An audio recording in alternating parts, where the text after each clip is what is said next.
Hello everyone, deer cooking হাউজে আপনাদের সবাইকে স্বাগত জানাই। আজ আমি আপনাদের সাথে শেয়ার করব আলুর দম। এই আলুর দম আপনারা রুটি, লুচি, পরোটা কিংবা ফ্রায়েড রাইসের সাথে খেতে পারেন। আমার ভিডিওটি ভালো লাগলে অবশ্যই লাইক, শেয়ার এবং সাবস্ক্রাইব করবেন। সাবস্ক্রাইব করার সময় কিন্তু বেল নোটিফিকেশনটা অন করতে ভুলবেন না, তাহলে আমি চ্যানেলে যখনই কোনো নতুন রেসিপি দেব সবার আগে আপনার কাছে পৌঁছে যাবে। প্রথমেই আলুগুলোকে সেদ্ধ করে নিতে হবে। তার জন্য কড়াইতে দিয়ে দিলাম বেশ কিছুটা পরিমাণে জল। এখানে আমি ছোট ছোট সাইজের গোটা আলু নিয়ে নিয়েছি। আলুগুলোকে দিয়ে দিলাম। দিচ্ছি 1 চামচ লবণ। খুন্তির সাহায্যে একটু নাড়াচাড়া করে মিশিয়ে নিয়ে আলুগুলোকে ভালো মতন সেদ্ধ করে নিতে হবে।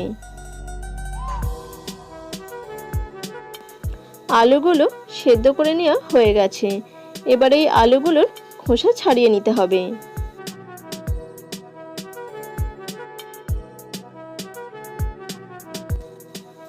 দেখতেই পাচ্ছেন খুব সহজেই আলুগুলোর খোসা ছাড়িয়ে নেওয়া যাচ্ছে।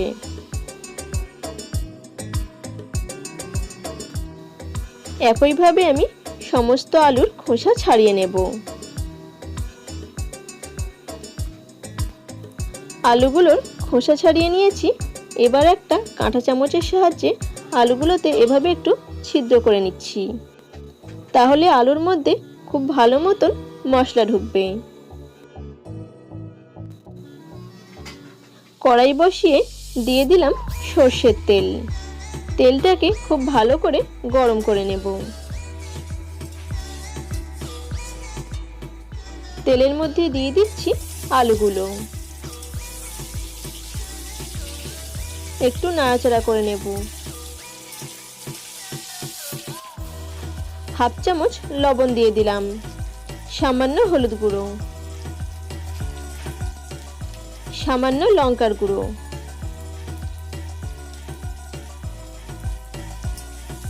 লবণ, হলুদ আর লঙ্কার গুঁড়োটাকে আলুর সাথে মিশিয়ে নিয়ে লাল লাল করে আলুগুলোকে ভেজে নিতে হবে।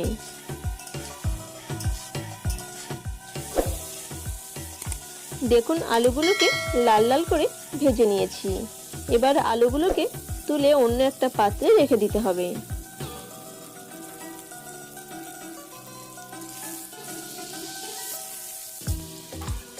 একটা হাতা চামচের সাহায্যে আলুগুলোকে তুলে নিচ্ছি।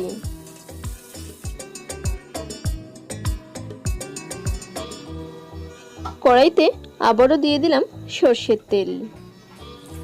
ফোড়নে দিলাম একটা শুকনো লঙ্কা, একটা তেজপাতা, 1/4 টিস্পুন গোটা জিরে। ফোড়নটাকে সামান্য একটু নাড়াচাড়া করে নিতে হবে। দিয়ে দিলাম পেঁয়াজ কুচি। পেঁয়াজটাকেও তেলের সাথে নাড়াচাড়া করে মিশিয়ে নিয়ে হালকা ব্রাউন করে ভেজে নিতে হবে। দিচ্ছি আদা রসুন বাটা, টমেটো কুচি। এখানে আমি একটা বড় সাইজের টমেটো ছোট ছোট করে কুচিয়ে নিয়েছি। আদা রসুন আর টমেটোটাকে তেলের সাথে নাড়াচাড়া করে ভেজে নিতে হবে, যতক্ষণ না আদা রসুন আর টমেটোর কাঁচা গন্ধ চলে যায়।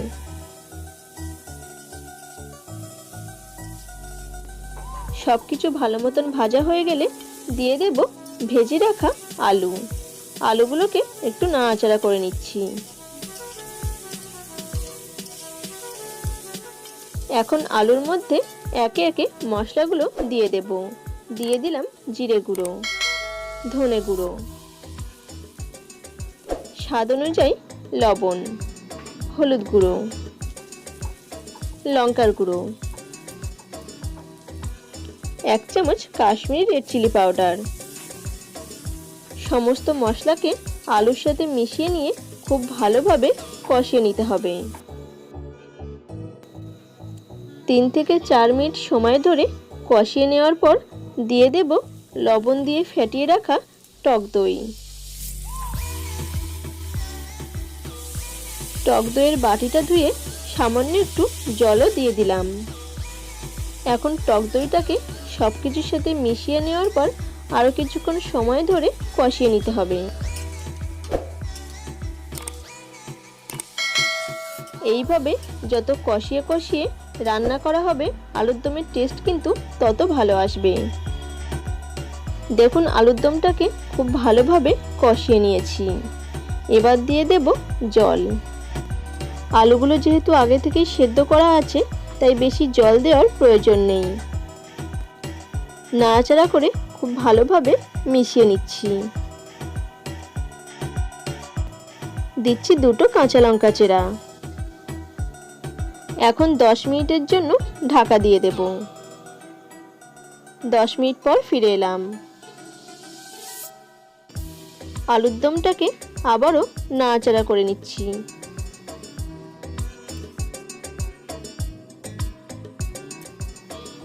দিয়ে দেব 1 চামচ চিনি। চিনি দিলে টেস্টটা ভালো আসে। দিয়ে দিচ্ছি 1/4 টিস্পুন গরম মশলা গুঁড়ো। গরম মশলাটাকে নাড়াচাড়া করে মিশিয়ে নেওয়ার পর আরও 2 থেকে 3 মিনিট রান্না করে নেব। রান্নাটা প্রায় রেডি হয়ে গেছে। সবশেষে দিয়ে দেব ড্রাই রোস্ট করা কাসুরি মেথি। এই কাসুরি মেথির জন্য আলুর দমে সুন্দর একটা ফ্লেভার আসবে।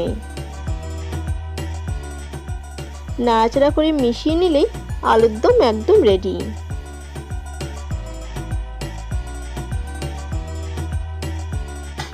এইভাবে গোটা গোটা আলু দিয়ে যদি আলুর দম এখনো তৈরি করে না থাকেন তাহলে অবশ্যই একবার বাড়িতে তৈরি করবেন। আশা করি সকলেরই খুব ভালো লাগবে। আজ তাহলে এই পর্যন্তই।